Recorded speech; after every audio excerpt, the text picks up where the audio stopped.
Hi everyone! So, a lot of you guys nagme-message sa akin sa TikTok ko at saka sa FB page ko kung ano ba dapat yung mga i-prepare para makapag-apply sa US as direct hire. So, ngayon, pag-uusapan natin yung step-by-step po kung paano mag-apply as direct hire. Disclaimer lang po, this video is for medtech only. And this is based on my experience. So the first thing you do is you need to pass the ASCP examination. So ito po yung isang susi natin or pinakasusi para bumukas ang isang pintuan patungo sa US. Charis. Yes, this is the first step sa ating application as direct hire. Pumasa sa ASCP. The second step is the CGFNS visa screen. Itong second step na to ay naglalaman ng mga dokumento na kailangan po natin sa US Federal Screening Requirements po para po makapag-apply sa US.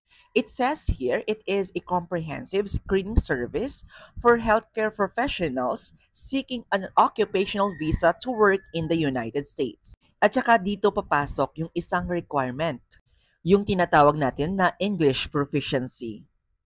So dito, yung mga medtech applicants ay pipili ng mga English Proficiency Testing Center. At dito nyo po ma-encounter si IELTS at saka si PTE. In my case, I choose PTE. Aside sa English proficiency natin, ay may iba't iba pang mga requirements na kailangan ng visa screen natin. Katulad ng ASCP at saka yung mga school documents. After completing all the requirements needed by the CGFNS, then magsisend po sila ng digital copy ng certificate and yan po yung gagamitin natin. So, meron na tayong ASCP at meron na tayong visa screen. From there, you can start your direct hire journey.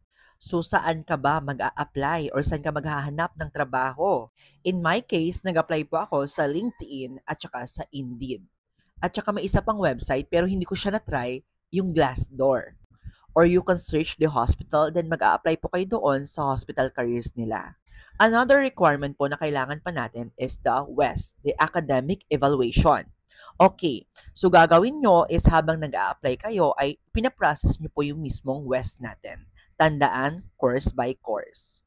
Kailangan natin mag-process ng ating WES kasi kailangan po ito for immigration at kailangan ito sa hospital, specifically sa laboratory sa US.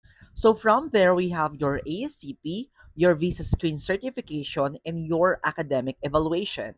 Perfect. And if you have any questions or clarifications or any violent reactions, you can comment it and we can make another video for that. Okay? Bye!